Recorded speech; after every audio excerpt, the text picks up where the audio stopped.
الحمد لله نحمده ونستعينه ونستغفره ونؤمن به ونتوكل عليه ونعوذ بالله من شرور أنفسنا ومن سيئات أعمالنا من يهد الله فلا مضل له ومن يضلله فلا هادي له ونشهد أن لا إله إلا الله وحده لا شريك له فقد قال الله تبارك وتعالى في كلامه المجيد والفرقان الحميد أعوذ بالله من الشيطان الرجيم بسم الله الرحمن الرحيم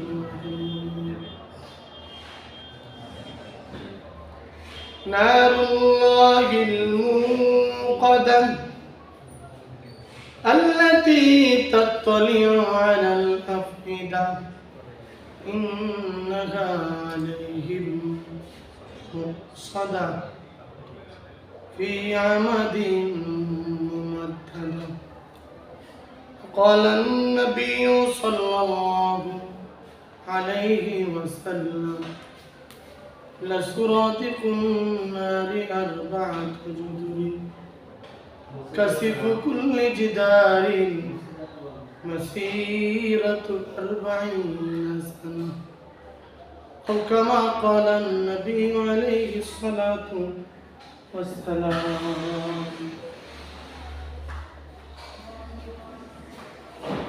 سبحانك لا علم لنا إلا ما علمتنا إنك أنت العليم الحكيم سبحانك لا فهم لنا إلا ما فهمتنا إنك أنت الجواد الكريم بارك الله لنا ولكم في القرآن العظيم ونفعنا وإياكم بالآيات والذكر الحكيم أقول قولي هذا أستغفر الله لي ولسائر المسلمين إنه هو الغفور الرحيم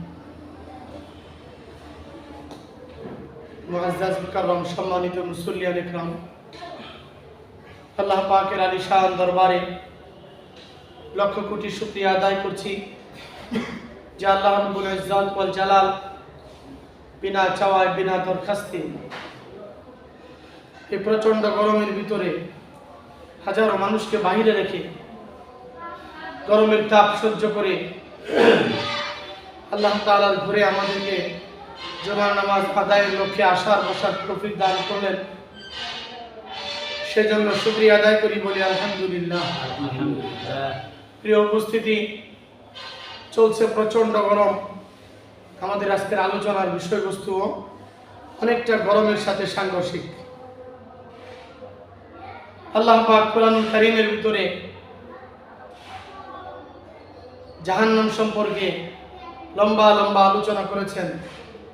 কোরআনের পাতায় পাতায় পৃষ্ঠায় পৃষ্ঠায় আয়াতে আয়াতে আল্লাহ তাআলা দুইটা দাওয়াত দিয়েছেন, ফারিকুন ফিল জান্নাতি ওয়া ফারিকুন ফিস সাঈর।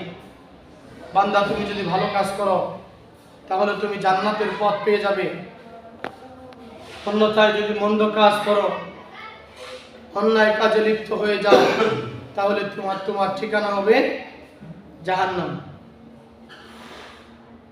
আমরা কবর সম্পর্কে আলোচনা করে আসতেছিলাম, মাঝখানে মুহররমের আলোচনা চলে গিয়েছে। আজকে আমরা আলোচনা করব জাহান্নামের ভয়াবহতা ও আমাদের করণীয় বর্জনীয়। প্রিয় উপস্থিতি, আমরা আমাদের আদি পিতা আদম আলাইহিস সালাতু ওয়াস সালাম, আমাদের আম্মা হাওয়া আলাইহিস সালাতু ওয়াস সালাম দুজনেই জান্নাতে ছিলেন, ঠিক না? জান্নাতে আমাদেরকে বসবাস করার জন্য আল্লাহ আমাদেরকে দিয়েছিলেন। তার থেকে আমরা একটা মেসেজ পাই যে আল্লাহ আমাদেরকে কিসের জন্য বানিয়েছেন? জান্নাতের জন্য বানিয়েছেন। প্রথমত আমাদেরকে জান্নাতের জন্যই আল্লাহ বানাইছেন। কিন্তু যদি আমরা জান্নাতের পথে না চলি, জান্নাতের পথ অনুসরণ না করি, তাহলে দ্বিতীয় একটা ঠিকানা আমাদের জাহান্নাম। সেজন্য আল্লাহ পাক আদম এবং হাওয়াকে জান্নাতের ভিতরে রেখে দিয়েছিলেন আর বলে দিয়েছিলেন ওই বৃক্ষের কাছে যেও না। শয়তানের ধোঁকায় পড়ে আদম আলাইহিস সালাতু ওয়াস সালাম ওই বৃক্ষের কাছে গেলেন, ফল খাইলেন।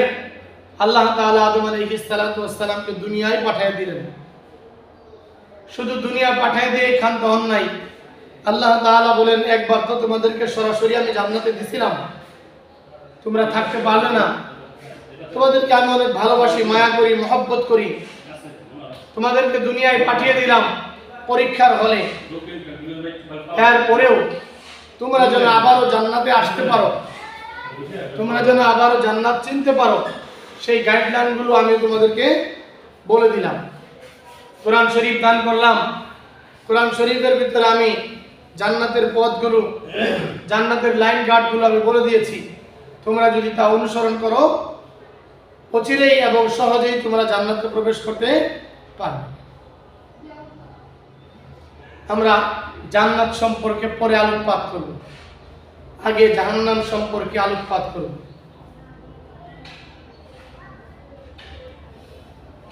জাহান্নাম কি? আগে আমরা জাহান্নামের পরিচয়টুকু শুধু জানি। আল্লাহ তাআলার কাছে সৃষ্টির ভিতরে সবচেয়ে নিকৃষ্টতম জিনিসের নাম হচ্ছে জাহান্নাম। আল্লাহ তাআলা যত সৃষ্টি করেছেন, জান্নাত, জাহান্নাম, আসমান, জমিন, বৃক্ষরাজি, তরুলতা, আদম, জিন, যা সৃষ্টি করেছেন, সবচেয়ে নিকৃষ্টতম স্থান হচ্ছে জাহান্নাম।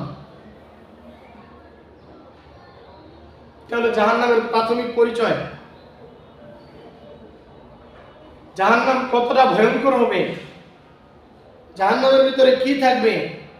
আমরা যদি জাহান্নামে যাই, কপাল যদি আমাদের পুড়ে যায়, নসিব যদি খারাপ হয়ে যায়, জাহান্নাম যদি হয় আমাদের ঠিকানা, কি অবস্থা তখন আমাদের হবে, তার সম্পর্কে আল্লাহ নবী ১৫০০ বছর পূর্বে বলে গিয়েছেন।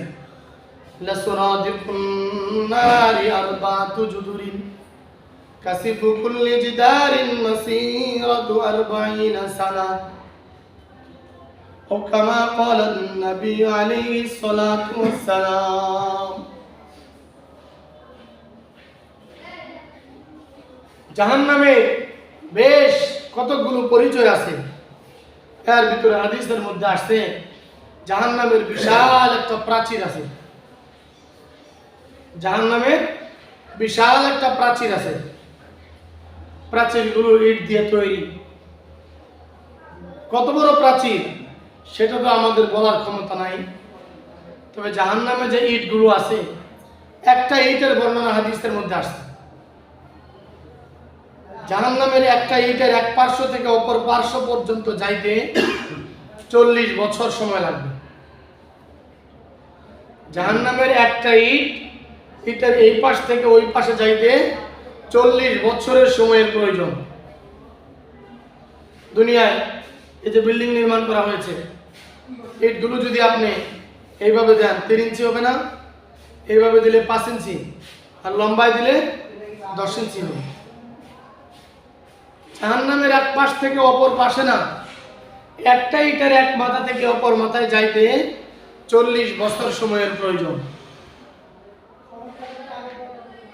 এই জাহান্নামে আমরা যারা অন্যায় কাজ করব, অপরাধ করব, নামাজ পড়বো না, রোজা রাখবো না, হালাল ভাবে চলবো না, জুলুম অত্যাচার করব, তাদের ঠিকানা হবে জাহান্নামে।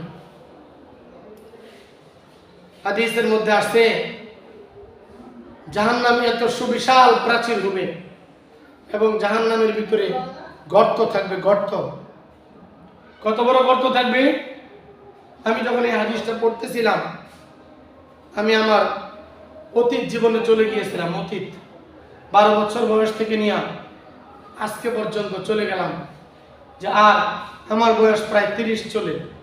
আপনাদের অনেকের 40, অনেকের 50, অনেকে বার্ধক্যে পা রাখছেন, অনেকে আবার ছোট। আমি আমার জীবনে হিসাব করে দেখলাম, বাঁচিও যদি, আল্লাহ যদি দয়া করে বাঁচানো, সর্বোচ্চ আর 50। কেমন যেন একটা খেলার ভূমি, একটা খেলাধুলার জায়গা, যে রেফারি বাঁশি দিবে, খেলা শেষ হয়ে যাবে। এরপরে 100 বারও যদি আপনি গোল করেন, আপনার গোল কোনো ধর্তব্য হবে না। আল্লাহ তাআলা ওইরকম রেফারি হিসেবে ইসরাফিলকে রেখে দিয়েছেন বাঁশি নিয়ে। ونفخ في الصور فصعق من في السماوات ومن في الأرض إلا من شاء الله ثم نفخ فيه أخرى فإذا هم قيام ينظرون। ইসরাফিল আলাইহিস সালাতু ওয়াস সালাম সেই গায়ে ফু দিয়ে মানে মুখ লাগিয়ে বসে আছেন। আল্লাহ তাআলা শুধু বলবেন আর ইসরাফিল মুহূর্তের ভিতরে ফুৎকার দিবেন। ফুৎকার দেওয়ার সঙ্গে সঙ্গে কি হবে তো জানেন?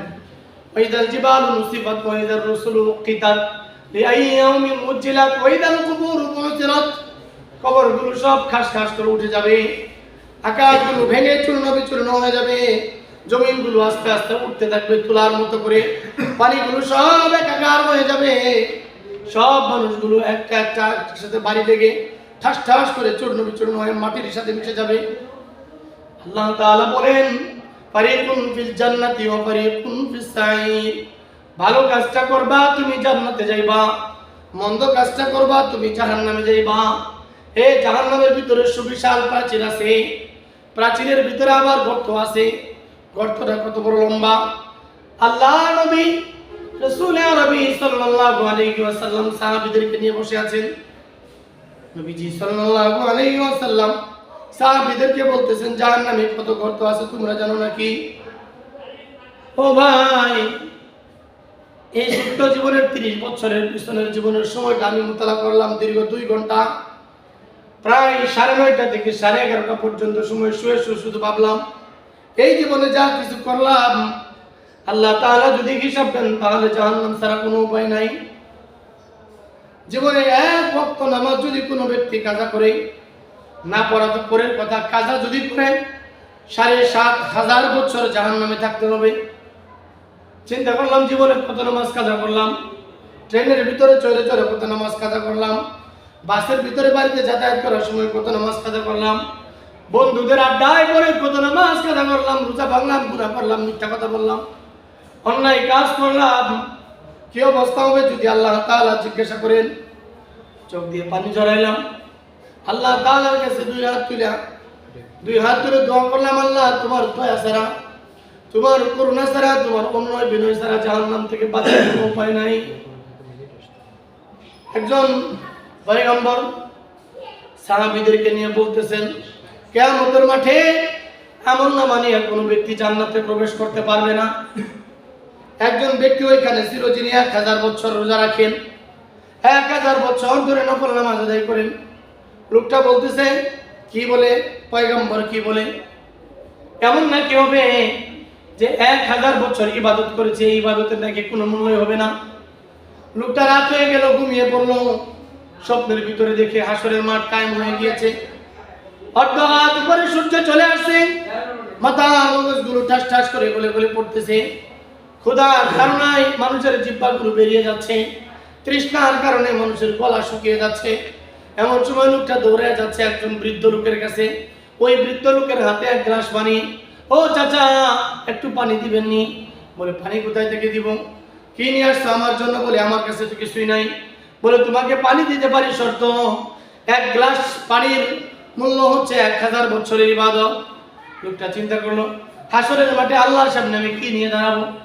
ভাই, আর অর্ধ গ্লাস পানি তুমি আমাকে দাও, 500 বছরের ইবাদত তুমি নিয়ে যাও। অর্ধ গ্লাস পানি নিয়ে পান করছে। লোকটার তৃষ্ণা আরো বেড়ে গিয়েছে। লোকটা ডাক দিয়ে বলে, ও ভাই, বাকি পানিটুকু তুমি আমাকে দিয়ে দাও, বিনিময়ে তুমি আমার 1000 বছরের ইবাদত নিয়ে যাও। এবার লোকটা 1000 বছরের ইবাদত নিয়ে গেল।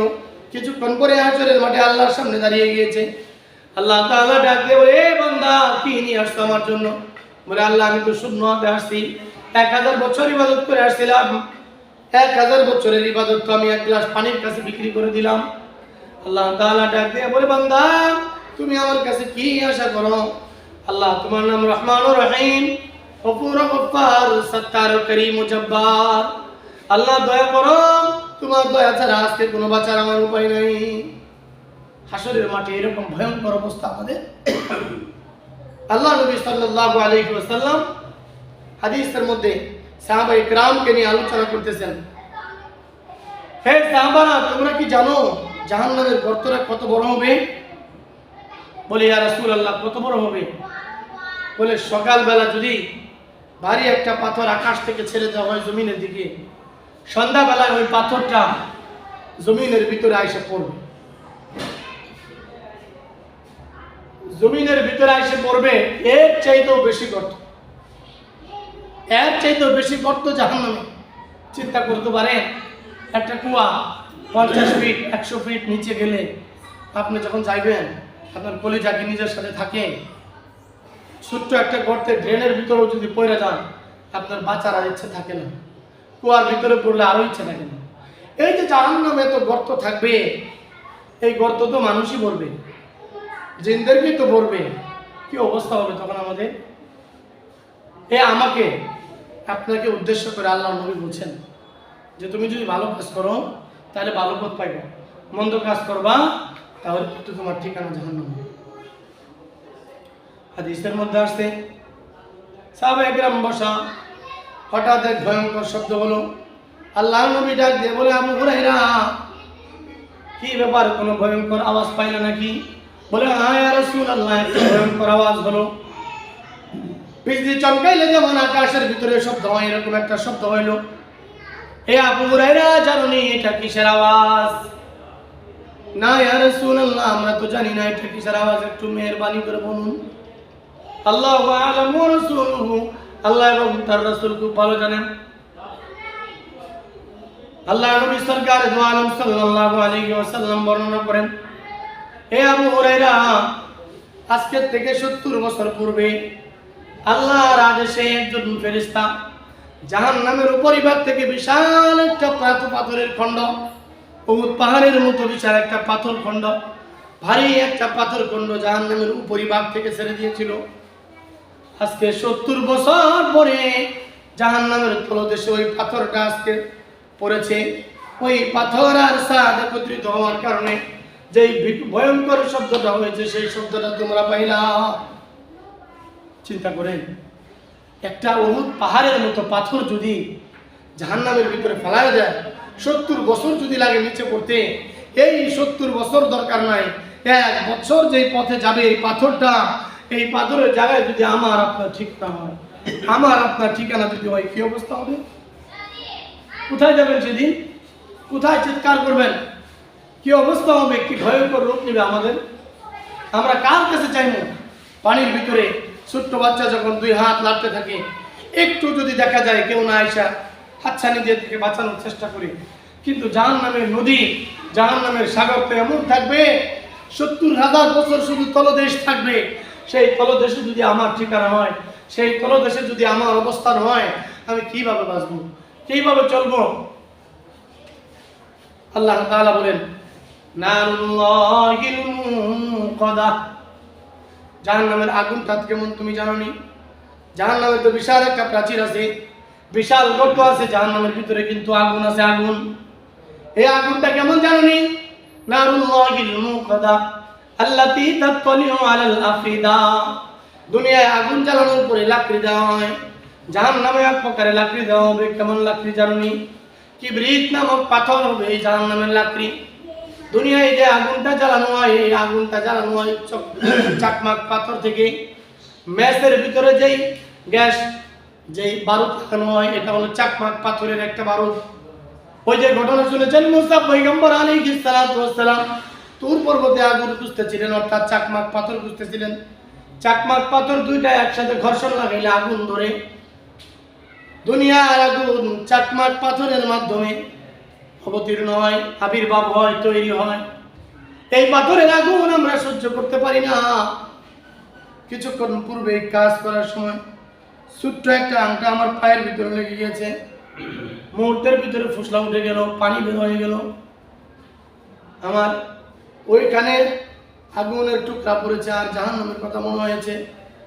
আল্লাহ, আগুন ধরানোর সময় ছোট্ট একটা টুকরা পায়ের ভিতরে আসার কারণে যদি এত ফুসলা উঠে যায়, জাহান্নামের ভিতরে আমাদেরকে জ্বালাইবা, কেমন করে তুমি জ্বালাইবা?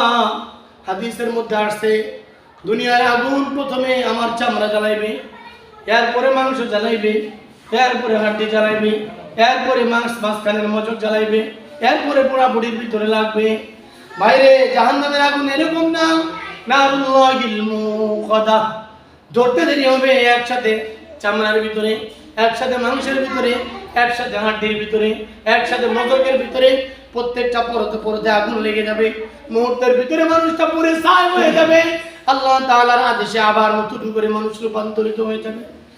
এরপরে আল্লাহ তাআলা বলেন, জাহান্নামের আগুনের অবস্থা হলো এইরকম, বিশাল প্রাচীর থাকবে, বিশাল গর্ত থাকবে, ওইখানে এমন আগুন থাকবে, দুনিয়ার আগুন তোমার চামড়া পোড়ায়, মাংস পোড়ায়, হাড্ডি পোড়ায়, এরপরে মজক পোড়ায়। কিন্তু জাহান্নামের আগুন এমন ভাবে তোমাকে পোড়াইবে, এমন ভাবে তোমাকে পোড়াইবে, প্রথমে তোমার মজকটা ধরে ফেলবে, হাড্ডিটা ধরে ফেলবে, মাংসটা ধরে ফেলবে। তুমি কোথায় বাঁচাইবা, কোন জায়গায় হাত দিবা? এইখানে হাত দিবা, দেখবো পুরোটা বুড়ি ধরে গিয়েছে। মাথায় হাত দিবা, দেখবো পায়ের ভিতরে ধরে গিয়েছে। কি অবস্থা হবে, কি ভয়ঙ্কর অবস্থা হবে তখন। হাদিসের মধ্যে আসছে, জাহান্নামের চতুর্থ নম্বর প্রকার হবে, জাহান্নামের ভিতরে জাহান্নাম নিজেই নিজে ফাটিয়া যাইতে চাইব। জাহান্নামের আগুন দেখবেন, মায়েরা বোনেরা যখন ঘরের ভিতরে, বাড়ির ভিতরে ধান সিদ্ধ করে এমন তাপ বের হয়, তাপের উপরে যদি আপনি হাত রাখেন, মুহূর্তের ভিতরে হাত ঝলসে যায়।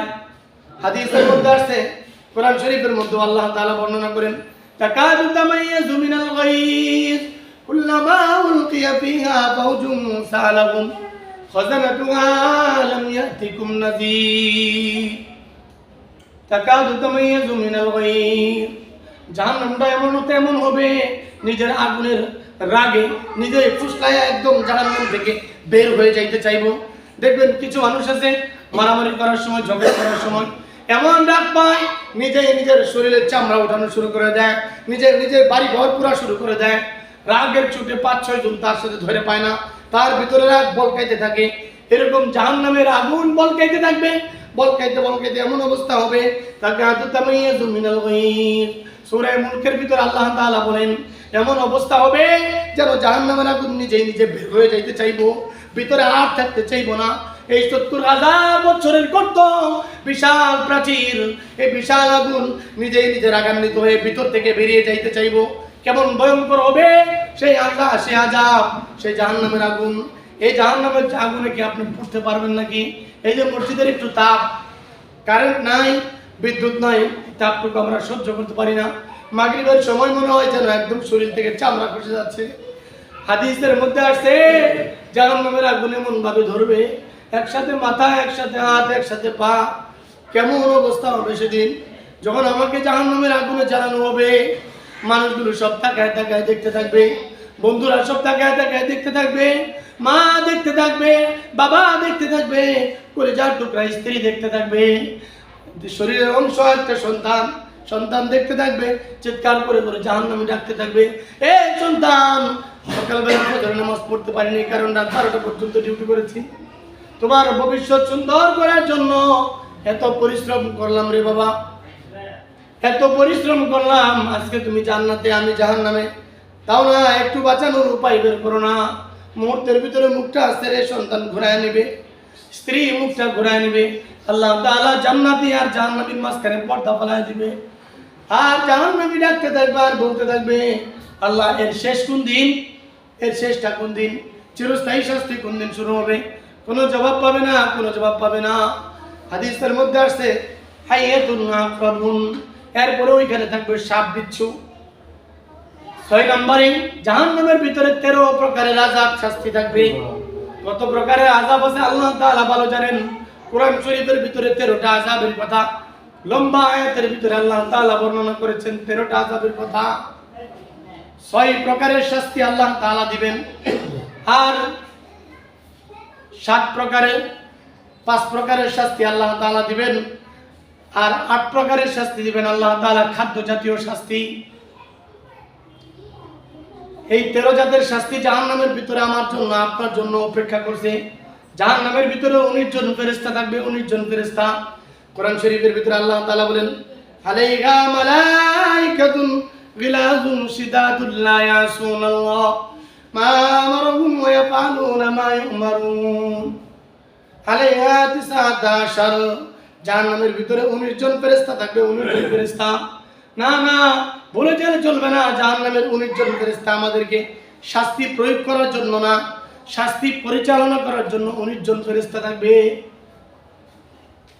আর আল্লাহ তাআলা বলেন জাহান্নামের ভিতরে 13 প্রকারের শাস্তি থাকবে, 13 প্রকারের শাস্তি। 1 নম্বরের শাস্তি আল্লাহ তাআলা বলেন জাহান্নামের শাস্তি হবে 1 নম্বরে আগুন। 1 নম্বরে আগুন দিয়ে তোমাকে পোড়ানো হবে। 2 নম্বরে মাকামিউন, লাঠি দ্বারা আঘাত করা হবে। 3 নম্বরে আগলাল, গলার ভিতরে বেরি দ্বারা পোড়ানো হবে। 4 নম্বরে সালাসিল, 4 নম্বরে সালাসিল এমন একটা জিনজির, এমন একটা শৃঙ্খল, যে শৃঙ্খল দিয়া বিশাল এই লম্বা দেহটা, লম্বা দেহ হয়ে যাবে। আদম আলাইহিস সালামের মতো প্রতিটা মানুষ লম্বা হয়ে যাবে। পয়গম্বর নূহের মতো জীবন পাবে, নূহ আলাইহিস সালামের মতো দেহ বিশিষ্ট হবে। দাউদ নবীর মতো কণ্ঠ হয়ে যাবে। বিভিন্ন পয়গম্বরের আকৃতি মানুষ ধারণ করবে, বিশাল লম্বা হবে। এই লম্বা মানুষটাকে শৃঙ্খল দ্বারা পুরাটা শরীর আবৃত করা হবে। আল্লাহ তাআলা বলেন নারুন, জাহান্নামের আগুনের ভয়াবহতা আপনাদের সামনে বর্ণনা করলাম। মাকামিউন, 2 নম্বর শাস্তি আল্লাহ তাআলা দিবেন মাকামিউন, লাঠি। এই লাঠিটা কেমন থাকবে জানেননি? আসমান জমিনের সমস্ত মানুষ, সমস্ত জিন দানব যদি একত্রিত করে, মানব দানব যদি একত্রিত করে লাঠির একটা পার্শ্ব উঠাইতে চায়, উঠাইতে পারবে না। কিন্তু জাহান্নামের এক একটা দায়িত্বরত ফেরেশতার কাছে এই লাঠিগুলো ঠিক ওই রকম থাকবে। যেরকম একজন উস্তাদের হাতে একটা লাঠি থাকে, ওই লাঠি দিয়ে যেভাবে উস্তাদ পিটাইতে পারে ইচ্ছা মতো, ওই রকম ভাবে জাহান্নামের উপর শাস্তি প্রয়োগ করতে পারবে এক একটা ফেরেশতা ওই লাঠি দিয়ে। ওই রকম জাহান্নামী যখন চিৎকার করে করে 70,000 গজ নিচে থেকে উপরের দিকে উঠবে, ওইটা জাহান্নামের পারে আসতে চাইবে, এমন একটা আঘাত করবে, আঘাতের সাথে সাথে মুহূর্তে শরীরটা থেতলা হয়ে যাবে। হাদিসের মধ্যে আসছে লাঠিটার ভার কত জানুনি? দুনিয়ার কোনো পাহাড়ের উপরে যদি এই লাঠিটা রাখা হয়, মুহূর্তের ভিতরে পাহাড়টা পানির সাথে মিশে যাবে, এরকম ভার। আল্লাহ তাআলা বলেন 3 নম্বরে তোমাকে শাস্তি দেওয়া হবে আগলাল। দুনিয়ায় আসামিকে পুলিশে বেরি পড়ায় হাতের ভিতরে পুলিশে বেরি পড়ায়, বেরিটা একদম হালকা থাকে, লুজ থাকে, এদিকে সেদিকে করা যায়। কিন্তু জাহান্নামী যখন আসামি হয়ে যাবে, জাহান্নামের পুলিশ যখন 19 জন ফেরেশতা যখন আপনাকে আমাকে বেরি পড়াবে, গলার ভিতরে পড়াবে, গলার ভিতরে এমন ভাবে চাপ দিবে, এমন ভাবে চাপ দিবে, মুহূর্তের ভিতরে গলাটা একদম জমা হয়ে জিহ্বাটা লম্বা হয়ে বের হয়ে যাবে, এইখানে পচন ধরে যাবে। 4 নম্বরের শাস্তি দিবে আল্লাহ তাআলা বলেন 4 নম্বরের শাস্তি সালাসিলা ওয়া আগলালুম ওয়া সাইরা। কোরআন শরীফের ভিতরে আল্লাহ তাআলা বলেন এমন একটা শৃঙ্খল দিবে, যেই শৃঙ্খলটা দিয়ে তোমার মাথা থেকে পা পর্যন্ত একেবারে চূড়ান্তভাবে বাঁধা হবে। হাদিসের মধ্যে আসছে পয়গম্বর বলেন শৃঙ্খলটা কত বড় জানেননি? 70টা করা থাকবে, 70 গজ লম্বা থাকবে শৃঙ্খলটা। শৃঙ্খলটা থাকবে 70 গজ লম্বা। এক একটা গজ কয়েকটা করা দিয়ে হবে। একটা করা কত লম্বা? হাদিসের মধ্যে আল্লাহ নবী বলেন সকালবেলা যদি করার মাথাটা জমিনের দিকে ফেলানো হয়, সন্ধ্যাবেলা করার গুড়া এসে মাটিতে পড়বে, আরেকটা করা একদম আকাশের ভিতরেই থাকবে। এরকম লম্বা লম্বা করা, কয়েকটা করা দিয়ে 1 গজ হবে। এরকম 70 গজের লম্বা করা দিয়ে আমাকে আপনাকে আবৃত করবে, এমন জোরে তালা মারবে। আল্লাহ নবী সাল্লাল্লাহু আলাইহি ওয়াসাল্লাম বলেন এরপরে 4 নম্বর শাস্তি দিয়ে কিন্তু শেষ নয়। 5ম নম্বরে তোমাকে হাইয়াতুন আকরাবুন, এমন সাপ বিচ্ছু থাকবে, যে সাপ বিচ্ছু 40 দিন পর পর তোমাকে ন্যাস দিবে, 40 দিন পর পর তোমাকে আঘাত করবে, কামড় দিবে। সাপগুলো উটের মতো লম্বা, উটের মতো মোটা হয়ে যাবে। উটের মতো যদি একটা সাপ বড় হয়, লম্বা কতটুকু হইতে পারে চিন্তা করে দেখেন। একটা ছোট্ট বিচ্ছু খচ্চরের মতো বড় হয়ে যাবে, লম্বা কতটুকু হবে। একটা একটা কামড় দিবে, 40 দিন পর্যন্ত শুধু মাটির নিচে ডাবতে থাকবে, জাহান্নামের তলদেশে শুধু ডাবতে থাকবে। ব্যথার চোটে 40 দিন পর্যন্ত হায় হায় করে চিৎকার করবে। 40 দিন পর আবার যখন উঠবে, আবার উঠতে দেরি, সে এদিক সেদিক তাকাবে। নদীর ভিতরে যারা খেলা করেছেন দেখবেন, দুইজনে খেলা করে একজন মাথা ওঠানোর সঙ্গে সঙ্গে এইভাবে খাপ করে ধরে, ঠিক ওই রকম ভাবে জাহান্নামী যখন 40 দিন পরে যখন আবার উঠবে, সাপগুলো জাহান্নামের ভিতরে ওই রকম ভাবে চলবে যেরকম সাগরের মাঝখানে সাপগুলো চলে। সাগরের মাঝখানে সাপের চললে সাপের কিছুই যেমন হয় না, জাহান্নামের ভিতরে আল্লাহ তাআলা বুলেট প্রুফ জ্যাকেট পরে সাপকে তৈরি করবেন। সাপ জাহান্নামের ভিতরে কিলবিল করে চলতে থাকবে। ওই 40 গজ নিচে থেকে 40 গজ নিচে গিয়া সাপ এমন জোরে একটা কামড় দিবে, আবার 40 গজ নিচে চলে যাবে। 40 দিন পর্যন্ত শুধু নিচ দিকে যাইতে থাকবে আর চিৎকার করতে থাকবে, ব্যথায় পোহাইতে থাকবে। শুধু কি অবস্থা হবে আল্লাহ তাআলা বলেন, এই 5 প্রকারের শাস্তি হচ্ছে শুধু জাহান্নামের ভিতরে। এরপরে মানুষটা যখন 5 প্রকারের শাস্তি পাইয়া চিৎকার করতে থাকবে আর বলতে থাকবে, আল্লাহ ক্ষুধা লেগে গিয়েছে, তৃষ্ণা লেগে গিয়েছে, আর চলতে পারতেছি না। একদিকে তোমার জাহান্নামের ভয়ঙ্কর আগুন, আরেকদিকে তোমার ফেরেশতারা এই লাঠি দিয়ে আঘাত করেছে, শরীরটা থেতলে পচে গিয়েছে। আরেকদিকে তোমার ফেরেশতারা গলার ভিতরে চিবুক লাগিয়ে দিয়েছে, এমন জোরে লাগাইছে গলা দিয়ে পুষ বের হওয়া শুরু করেছে। আবার এমন শিকল দিয়ে পুরাটা শরীর আবৃত করেছে, প্রত্যেকটা জায়গায় ক্ষত বিক্ষত হয়ে গিয়েছে। সাপ এমন জোরে ন্যাস দিয়েছে, পুরাটা শরীরের ভিতরে আমি আর নাই। ও আল্লাহ, আমাকে এবার খাবারের ব্যবস্থা করে দাও। আল্লাহ তাআলা খাবার জাতীয় 8 প্রকারের জিনিস দিবেন। 4 প্রকার হচ্ছে খাবার জাতীয়, 5 প্রকার হচ্ছে পানি জাতীয়। এই যে ভাইরা, এই যে হাদিসের কথাগুলো বললাম, প্রত্যেকটা কথার পিছনে অনেকগুলো করে হাদিস আছে, প্রত্যেকটা কথার পিছনে অনেকগুলো করে কোরআনের আয়াত আছে।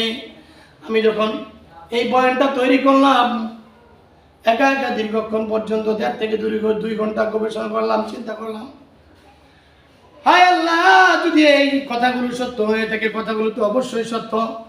ইব্রাহিম আলাইহিস সালাম জানতেন আল্লাহ জীবন দেন, আল্লাহ মৃত্যু দেন, সবই সত্য। এরপরও আল্লাহ তাআলাকে বলেন, রব্বি আরিনি কাইফা তুহিল মাউতা, আল্লাহ আমি দেখতে চাই তুমি কিভাবে জীবিত থেকে মৃত করো, মৃত থেকে জীবিত করো। আল্লাহ তাআলা বলেন, এই ইব্রাহিম তুমি কি বিশ্বাস করো না? বলে, আল্লাহ বিশ্বাস তো অবশ্যই করি, তবে দেখতে চাই। মনের ভিতরে আফসোস লেগে গেল, আল্লাহ এই কথাগুলো যদি সত্যি হয়, এই কথাগুলো সত্যি হয়, কসম করে বলি, আমি কসম করে, এই কথাগুলো যদি সত্যি হয়, জীবনের 12 থেকে আজকে প্রায় 30 বছর, মাত্র 18 বছরে গুনাহ করছি, পাপ করছি।